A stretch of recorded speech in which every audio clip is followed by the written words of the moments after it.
దేవుని యొక్క మాట అంటుంది, ఆయనకు, ఎవరికి?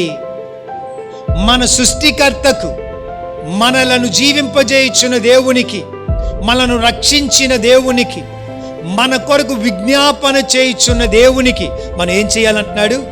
భయపడు వారి మీద ఏముంటుంది? ఆయన కనికరములు, మెర్సీ, ఆయన కనికరములు ఎప్పుడెప్పుడు ఉంటుందంట?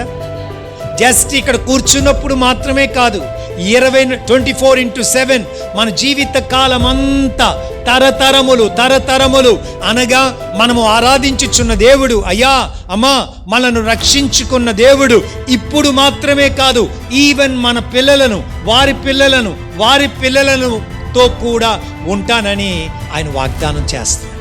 కానీ ఎప్పుడు అన్న సత్యం అంటే, ఆయనకు మనము భయపడినప్పుడు.